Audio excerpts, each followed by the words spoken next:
السلام عليكم، ازيكم يا شباب؟ عاملين ايه؟ معاكم الدكتور مصطفى السيد. ان شاء الله هنستكمل النهارده شرح الاريزميا في موضوع مهم جدا اسمه الفي تاك، فينتريكولار تاكي كارديا، يعني بنقولها مجازا الفي تاك. تعريف الفي تاك بيقول لك ان تيز باروكسيسمال كونديشن، وخلي بالك بقى من جمله باروكسيسمال. يعني ايه باروكسيسمال؟ يعني حاجه مؤقته. طيب الموضوع اللي احنا بنشرحه، الاريزما اللي احنا بنشرحه ده قاتلة في بتيجي لثواني، والثواني ديت بتبقى فارقة. يعني احيانا العيان يعني بتسبب الوفاة. لذلك احنا هنتكلم من احد اعراض الفيتاك، وانت بتكتب السيمتومز sudden cardiac death. يعني لما بيجي حد ضايد من sudden cardiac، يعني حد حصل له sudden cardiac death، وفاة فجأة، احنا بنحط افتراض ان العيان ده ربما دخل في فيتاك، احد الكوزز اوف sudden cardiac death. طيب، يبقى احنا دلوقتي الموضوع خطير جدا، بنتكلم على موضوع خطير جدا. بنتكلم على حاجة فارقة، بنتكلم على دورك انت كطبيب، حاجة فارقة بين الحياة والموت في هذا الموضوع. ربنا يجعلك يا رب سبب في انقاذ اكبر عدد من المرضى. تيز بارجوزيسمال كونديشن، قلنا يعني ايه بارجوزيسمال؟ يعني حاجة مؤقتة، واتكلمنا ليه. in which there is abnormal focus، يعني في بؤرة موجودة في الفنتركل. اه، بص بقى يا باشا، ركز معايا انت، يعني ركز معايا على الرسمه دي وتابع معايا الاسهم. انت عندك هنا الاس اي نود، وعندك هنا الاي في نود، وعندك هنا الفوكس بتاعت الفنتركل الجديده دوت بقى الابنورمال فوكس اللي بيتكلم عليه. دي بؤره في الفنتركل هي اللي هتعمل النبضات اللي هتظهر الفيتاك. طيب، اولا احنا عايزين نتكلم او ننبه، احنا قلنا هذا الموضوع قبل كده، ولكن عايزين ننبه على دور الاي في نود. هي الاي في نود باختصار لها دور مهم جدا. هي بتسمح باتجاه الاشاره الكهربيه الكتريكال امبلس من الاس اي نود الى الفنتريكل، وليس العكس. عامله زي الصمام، الاي في نود تاخد الاشاره من الاس اي نود اللي فوقيها، وتنزل للالكتريكال امبلس كده، تعدي الاي في نود وتروح موصلها للفنتريكل. طيب، لو الاشاره دي مصدرها بؤره غريبه موجوده في الفنتريكل هي اللي بتطلع النبضات، لا، تروح كده للاي في نود تقول لها شكرا الاي في نود، انا ما بوصلش اشاره كهربيه عكس الاتجاه. طب تعمل ايه يا باشا؟ يقول للقلب بقى بص بقى، انت عندك كده المركب اللي ليها قائدين، وهنغرق، وهتغرق فعلا زي ما هتشوف. هيقول لك الجزء اللي فوق، احنا نقسم البلد نصين، الجزء اللي فوق الاتريوم يمشيهم الاس اي نود، والجزء اللي تحت بتاع الفنتريكل يمشيهم الابنورمال فوكس، البؤره الغريبه. يبقى انت الاتريوم هتبقى المسيطر عليه، او المايسترو بتاعت الاس اي نود، ماشي. طب والفنتريكل يا عم؟ قال لك لا، هيبقى المسيطر عليها الابنورمال فوكس الجديد. طيب، ده يعمل مشكله؟ اه طبعا يعمل مشكله. هيحدث فيه عدم تناغم ما بين انقباض القلب ما بين الاتريوم وما بين الفنتريكل. عدم التناغم ازاي؟ اقول لك، انت الاس اي نود هتطلع مثلا وليكن الريت بتاعها، لا يعني قول 70 ضربه في الدقيقه، المتوسط قول 70 ضربه في الدقيقه، او 80 ضربه، 70 ضربه في الدقيقه. انما الابنورمال فوكس اللي في الفنتركل هتطلع اشارات تصل من 150 الى 250 زي ما انا كاتب لك كده. الله، يعني ده هينقبض ب 200 ضربة في الدقيقة، وده هينقبض 70 ضربة في الدقيقة. ده بينقبض في حتة وده بينقبض في حتة تانية، ومفيش تنسيق ما بينهم. يبقى ايه اللي يحصل؟ احيانا تلاقي ده يعمل لي حاجة اسمها اي في dissociation. الكلمة دي مهمة جدا جدا جدا، هتسمعها كتير جدا، وهتتسأل عليها في الشفا كتير جدا، ولو ما جاوبتهاش هتبقى مشكلة. ايه الاي في ديسوشيشن؟ ديسوشيشن يعني انفصال، يعني في عدم انفصال او في عدم تناغم ما بين الاتريوم وما بين الفنتركل. احد اسباب الاي في ديسوشيشن، الاتريو فنتريكولار ديسوشيشن، هو موضوعنا النهارده الفي تاك. طيب، لما يحدث عدم تناغم ما بين الاتريوم وما بين الفنتريكل، احيانا طبعا الاتريوم ممكن ينقبض في وقت غير الفنتريكل في بعض النبضات، وتيجي بعض النبضات احيانا ينقبض الاتريوم في الوقت اللي ينقبض فيه الفنتريكل. الله، طب ما ده احنا قلناه يا جماعه، احنا قلنا ان الاكسترنال جاجولار او الجاجولار فينز، جاجولار فينس بريشر اللي انت بتبص على رقبه العيان هو مرايه للقلب. قلنا الجمله دي كتير جدا. طيب انت مرايه للقلب بتبص على الجاجولار فين، طب ما هو لو الاتريوم والفنتركل حصل كذا نبضه انقبضوا ات ذا سيم تايم في نفس ذات الجزء من الثانيه، ده هيولد لي طاقه اندفاعيه كبيره جدا هتظهر فين؟ في الجاجولار فينز على هيئه كانون فينز. يعني هتلاقي الجاجولار فين بينقبض بطريقه مهوله جدا، عامله زي المدفع كانه هيتفجر، فسموها شكل انقباض الكانون فينز، وهوريها لك بالفيديو دلوقتي. الحاجات دي احنا قلنا شبهها قبل كده يا شباب. لو حضرتك فهمت الجزء اللي انا قلته ده دلوقتي خلص الدرس، انت فهمت يعني ايه الفيتاك. طيب نجرب نشوف انت فهمت ولا ايه. طب الايتيولوجي، خلي بالك السكيما اللي انا كنت عاملها في بداية الموضوع، السكيميا اللي انا كنت عاملها في بداية الموضوع اللي هو بنتكلم على اسباب الاريزميا. الاسكيميا في انترودكشن، درس الانترودكشن تو اريزميا كنا بنتكلم على اسباب اي اريزميا. نقول لك بقى في اسباب تاكي اريزميا، خلينا احنا هنا بنتكلم في تاكي اريزميا مش برادي. طب ايه اسباب التاكي اريزميا؟ كارديوميوباثي، اسكيميك هارت ديزيز، كونجينيتال هارت ديزيز، صح، مايوكاردايتس، صح. الكلام ده مهم جدا، ده كل ده هتكتبه، وده اسباب. بس بعد اذنك ما تجيش تقول لي فيسيولوجيكال. ما ينفعش، ما انت لازم تفكر يعني فيسيولوجيكال ازاي. يعني فيسيولوجيكال ديت يعني حضرتك انت مثلا عندك فيسيولوجيكال ان حاجه فيسيولوجيه، حاجه بتحصل طبيعيه. ازاي؟ حضرتك ينفع تشرب فنجان قهوه فتدخل في فيتاك فتموت؟ عمرها ما شفناها، يعني عمرها ما شفناها. هو ينفع؟ ما حصلش، ما فيش حاجه اسمها فيسيولوجيكال قبل امتحان تدخل فيتاك، مش بتحصل. طيب يبقى كل حاجات، لان دي اريزما خطيره، يبقى كل الاسباب بتاعه الفي تاك هي اسباب باثولوجيكال. فلما تيجي تذكر المواضيع اللي هتتكلم فيها تقول له والله كونجينيتال هارت ديزيز ماشي، مايوكاردايتس ماشي، كارديوميوباثي ماشي، اسكيميك هارت ديزيز دي اهم جزئيه، دي اهم جزئيه. طيب ده اهم كوز فيهم او اهم سبب فيهم بيسبب الفيتاك. طب يعني اشهر اريزما بتحصل واسوأ اريزما، هي اسوأ اريزما، اسف مش اشهر اريزما، اسوأ اريزما بتحدث في الام اي، في الميوكاردال انفاركشن، في جلطة القلب، واللي بتموت المريض في معظم الاحيان هو انه دخلوا في ال الفيتاك ويضاي. طيب وده بيدخلنا في حته كلينيكال. ايه الحته الكلينيكال؟ احنا الطبيعي لما بنيجي نعمل سي بي ار لعيان بنيجي نعمل سايكل ويدي ادرينالين، واعمل سايكل اضغط على الشيست واعمل ادرينالين، صح يا جماعه؟ ده اللي ايه؟ ده اللي بيحصل. طيب انما عيان الام اي اول ما يحصل له صادم كاردياك اريست، فاول حاجه بظن فيها ان العيان ده دخل في اريزميا وانا مش واخد بالي في عده ثواني، لان احنا قلنا بتستمر ثواني بسيطه، فانا مش واخد بالي كدكتور وارستد عليه. فعشان كده بزود في البروتوكول بتاع الريسسيتيشن لهذا العيان، بزود بروتوكول ان انا اديس العيان. يعني ايه اديس؟ يعني اديله صدمه كهربيه. ليه؟ لربما القلب ارستد من الفيتاك فيرجع معايا العيان.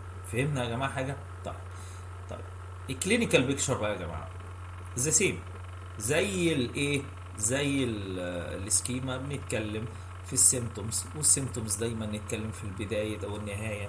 قال لك الاونست يعني بدايه، والنهايه صدم، بتيجي فجاه وتنتهي فجاه وتقعد ثواني، صح؟ اهو ديوريشن، شورت ديوريشن. ليه؟ لانها سيريس كونديشن، ما ينفعش تقعد اكتر من ثواني، العيان مش هيستحمل هيموت. طيب خلي بالك، وبناء على انها تقعد قد ايه اتشخصت ليه بناء على الدوريشن، عشان دي مش مكتوبه. بس قبل ما نقول بناء على الدوريشن شوف بقى الكلينيكال بيكتشر زود ايه؟ sudden death. ده لازم المصحح بيبص على الكلمات دي يا جماعه. ما بلاقاش sudden death، توقف مفاجئ في عضله القلب، احد اعراض السيمتومز في الفي تاك بالذات، بيخصم درجه كبيره جدا. فخلي بالك من النقطه دي. آه، لان طبعا اساتذه الجامعه دايما مش بالكم، بيبص على جمل معينه عايز يبص عليها. انا اذكر ان احنا كان معانا ولد في دفعتنا يعني شاطر جدا جدا يعني، طبعا دحيح طبعا، و الله يمسيه بالخير يعني. راجل شاطر جدا جدا جدا وما زال اعتقد يعني. آه، الراجل ده كان بيعمل ايه؟ كان بيجي مثلا يظهر الحاجات دي، وخلي بالك ودي نصيحه ليك انا اتعلمتها بعد ما اتخرجت من الكليه وفاتت عليها درجات كتيره جدا. كان يجي يعمل الاجابه بتاعتك مثلا كده الصادم قردك ديس، هو عارف ان المصحح عايز يبص عليه، يروح مظلل الجمله دي ليه؟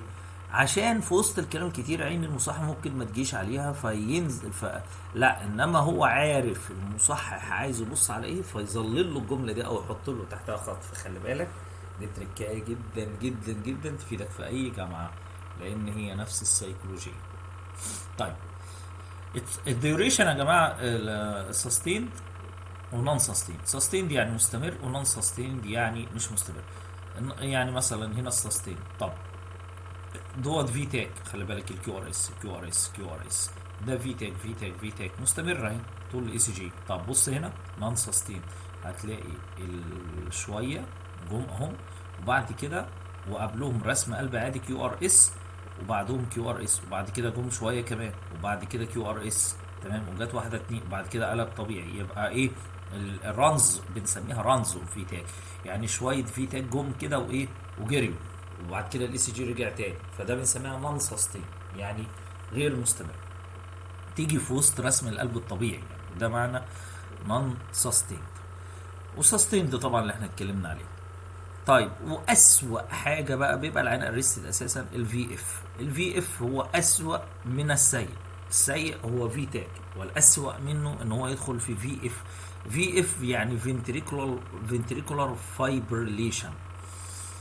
وبيختلف طبعا في تاك، الرسم باين جدا ان له امبليتيود كده او زي ما انت شايف، ومش متشابهين خالص الكيو ار اس يعني، وايد شويه والطول مختلف يعني، بص هنا والطول هنا مختلفين عن بعض يعني مش شبه بعض، انما هنا متماثلين جدا. ده اللي يفرق الفي تاك عن الفي اف.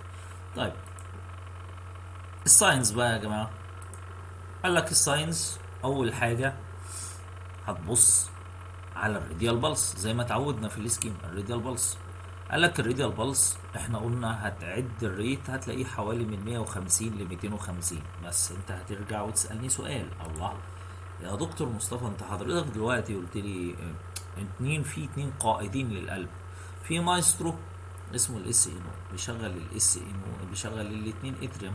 طيب وفي مايسترو جديده رخمه اسمها ابنورمال فوكس.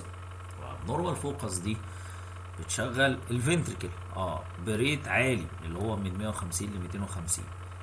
اشمعنى يعني هحس؟ احنا قلنا دايما يا جماعه يا جماعه بالعقل كده، هو ايه اللي هيتسمع في الجسم؟ نبض الاتريوم ولا نبض الفنتريكل؟ ايه اللي هيسمع في الجسم؟ طبعا نبض الفنتريكل. ليه؟ لان الفنتريكل لما يجي ينقبض، الاشاره الكهربائيه هتبقى تعمل انقباض في الفنتريكل، فالفنتريكل هيبعت الدم فين؟ في الاورطه، فيوصل لدراعك البريفرال بلس. يبقى معتمد على اللي وصل في البريفرال بلس، معتمد على الفنتريكل ملوش دعوه بالاتريوم. يعني انت هتحس حاجات الايه الابنورمال فوكس، والاتريوم مش هتحسه خالص، صح كده؟ طب الاتريوم تحسه فين في الجسم؟ قلنا المرايه بتاعت الاتريوم هو الجاجولار فين، يبقى انت تبص على الجاجولار فين معبره عن الاتريوم، انما باقي الجسم البريفرال بالس والحاجات دي كلها معبره عن ايه؟ الفنتريكل. طيب يبقى انت بيقول لك الريدال بالس هتحس ال 150 ل 250 وبتبقى ريجولار. يا جماعه انا اكد على النقطه ديت ان الفي تاك هي حاجه رخمه بس بتيجي ريجولار من 150 ل 250 تقريبا.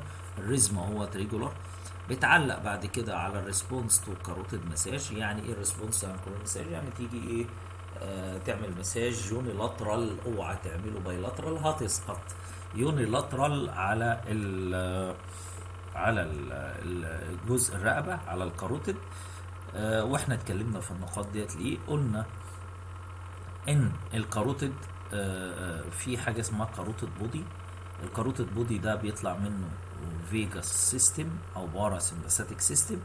ده المفروض يروح بيغذي الاتريوم، بيغذي الاتريوم. طيب ملوش دعوه، يعني بيطلع الباراسمباثيك نيرفز تروح لايه؟ للاتريوم، ما بتروحش لايه يا جماعه، ملهاش علاقه بالفنتريكل، تروح تغذي الاتريوم فقط.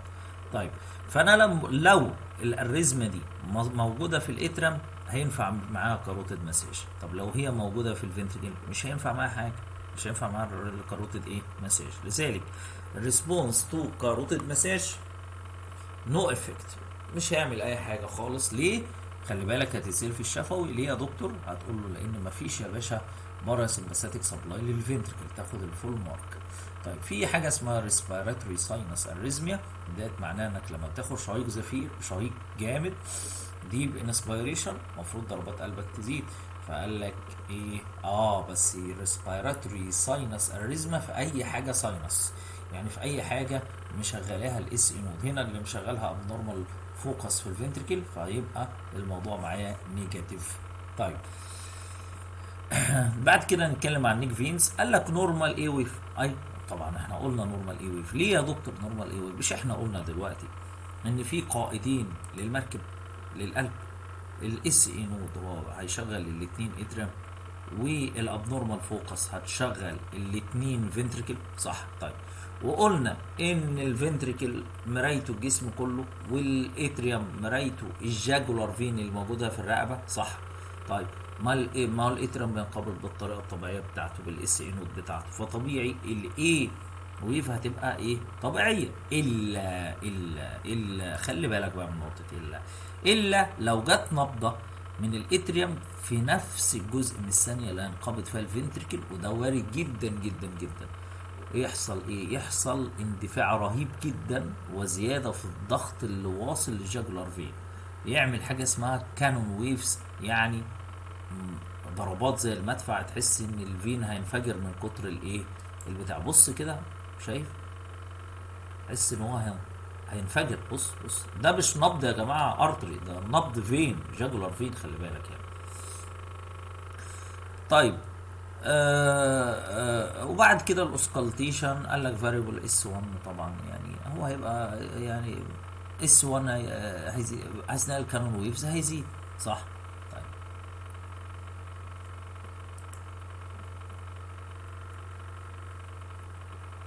الاي سي جي بقى يا جماعه. قال لك الاي سي جي الكيو ار اس. طبعا احنا قلنا خلي بالك احنا في موضوعين كبار جدا يندرج تحتهم موضوع التاكي كارديا. تمام. في حاجه اسمها يقول لك ايه، مجمع التاكي كارديا او الاريزميا، اللي هو التاكي اريزميا، مجمعهم تحت عنوانين كبار، اللي هو يقول لك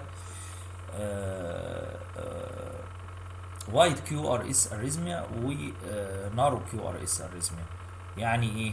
في حاجات تحت الديفرنشال وايد كيو ار اس، ما علينا، يعني ايه هو من ضمن حاجات الوايد كيو ار اس اريزميا تاكي اريزميا اللي هو الفي تاك. يعني بتلاقي الكيو ار اس شكلها واسع، المسافه اللي ما بينها، هو المفروض المسافه ما بينهم قد ايه؟ ما بين الكيو ار اس 3 مربعات صغيرين، هنا هتحس حوالي 3 او معديين شويه.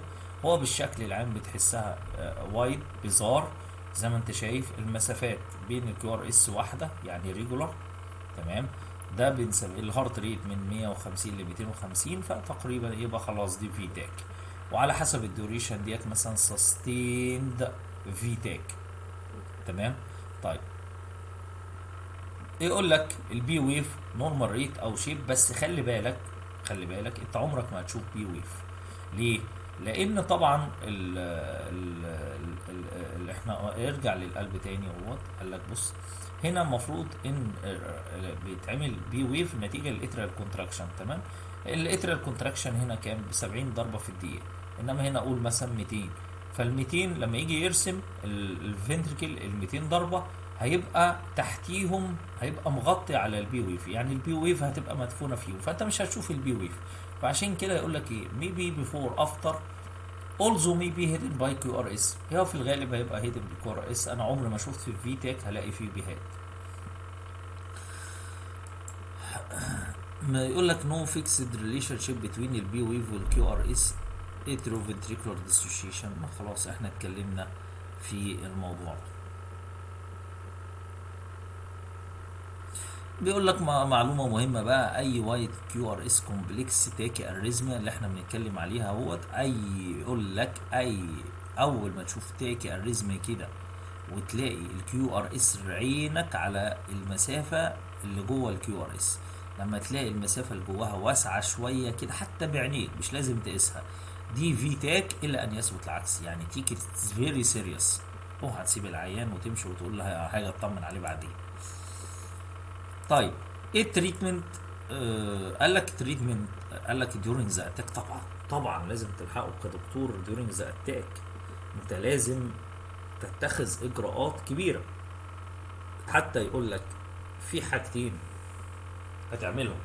اول حاجه انك هتلاقي العيان هيمودايناميك انستيبل، اول ما تروح لعيان فيتاك تمسك تقيس الضغط. طب يعني ايه لو لقيت العيان هيمودايناميك انستيبل او العيان هيمودايناميك ستيبل؟ يعني من الاخر ضغطه مسموع. ضغطه مسموع يعني هيمودايناميك ستيبل. ضغطه غير مسموع يعني هيمودايناميك انستيبل. طيب اول ما العيان ده اللي جاله فيتاك تعرف ان جاله فيتاك، اول حاجه هتعملها حضرتك تروح تقيس الضغط. لو ضغطه غير مسموع، وده اكتر الحالات انك هتلاقي ضغطه واطي اللي هو هيمودايناميك انستيبل، قالك immediate كارديوفيرشن، لازم تديله دي سي. دي سي يعني ايه؟ يعني تديله صعقة كهربية للقلب عشان يرجع بجهاز الدي سي اللي احنا جبناه كتير جدا قبل كده. طيب لو العيان هيمودايناميك ستيبل يعني ماسك ضغطه، ده نادر لما بنلاقيه، قال لك يمكن استخدام الفارماكو كاردو فيرجن. طيب يعني ايه الفارماكو كاردو فيرجن؟ يعني تعمل كاردو فيرجن. كاردو فيرجن يعني ايه يا جماعه؟ لما تسمع كاردو فيرجن يعني ترجع العيان ساينس، ده معنى كاردو فيرجن. تستخدم الحاجات الادويه زي الاميودارون. والاميودارون ده الاسم التجاري، الاسم العلمي، الاسم التجاري منه كوردارون، مشهور جدا الامبولات الكوردارون. وامبولات الكوردارون ده بتعملها كده، انا كتبها لك بالكلينيكال، بنجيب 2 امبول كوردارون على 50 سنتي محلول ملح على مدار نص ساعة ويخلصوا. بعد كده تجيب 6 امبولات كوردارون على 500 سنتي محلول ملح معدل 21 سنتي في الساعة. وطبعا في ناس تفضل الجلوكوز بدل الملح، وانا مش عارف ليه، بس ده شغل السوق. طيب فشل الكوردارون ان هو يرجع العيان ساينس، قال لك استخدم الامبول ليدوكين. ليدوكين المخدر اللي هو انت بتديه تخدير وانت بتخيط العيان لوكال، ده تديه وريد. ولكن للامانه كلينيكال يعني ده بنستخدمه لما كل حاجه تفشل، يعني ديس العيان مش يرجع، تديله كوردارون مش يرجع، ممكن تستخدم بقى الليدوكين. يعني الناس بتخاف تستخدمه طبعا لانه يعني مش دارج يعني في الموضوع، يعني بنخاف منه. طيب العيان رجع والحمد لله رب العالمين. قال لك بعد كده هتمشيه على ايه؟ قال لك هتمشيه، لو انت هتمشيه على اميودارون اللي هو الكوردارون تابلت، لانك طبعا انت استخدمت الكوردارون وريد، فانت بتكمل بعد كده بكوردارون تابلت لو انت مرجعه الكوردارون. وعلى فكرة ممكن ترجعه بالدي سي عادي ويكمل على كوردارون، لان الكوردارون هو يعني بيحافظ ان الموضوع يفضل ساينس ما يرجعش، لانك انت ممكن ترجعه ساينس بعد كده ممكن يدخل في تاك تاني في اي لحظه، فانت بتعمل منتين للموضوع يعني. ممكن تمشي بيتا بلوكر، وخصوصا العيانين البوست ام اي والحاجات ديت يفضل انك تمشي بدل الكوردارون تمشي بيتا بلوكر، او تمشيه على لو الموضوع بقى بيتكرر معاه بالعلاجات والموضوع كل شويه يتكرر والعيان هيمودايناميك انستابيلتي والكلام ده، قال لك بنركب جهاز اسمه امبلانتبل كاردو فيرتر كاردو فيرتر ديفايبريليتور اللي هو اي سي دي، يعني اختصار اي سي دي ان ريزيستنت كيس، ما بيستجيبش العلاجات يعني. طيب الاي سي دي ده ايه بقى، ايه قصته؟ بص يا عم، الاي سي دي ده جهاز زي ما انت شايف بندخل منه يعني احنا بنعمل فتحة هنا في الجلد، ونركب الجهاز البطارية بتاعته تحت الجلد اهوت، ويطلع منه اسلاك. الاسلاك دي بتخش جوه القلب اهوت، دخلت جوه الفنتركل. وفكرة الموضوع ده ان هو بيعمل دي سي للقلب داخلي. يعني ايه؟ بيستشعر فيه اتنين الكترود، واحد الكترود بيستشعر الاي سي جي، يعني كانه بالظبط بيعمل اي سي جي مستمر للقلب. ولو لقي ان العيان في جزء من الثانيه بدا يدخل في فيتاك، هو لوحده الجهاز بيدي اوتوماتيك الكتريكال دي سي، بيدي دي سي او شحنه كهربائيه للقلب عشان يفوقه ويقول له ارجع ساينس تاني. عشان طبعا الحاجات دي احنا قلنا ان الجهاز ده يلحق المريض،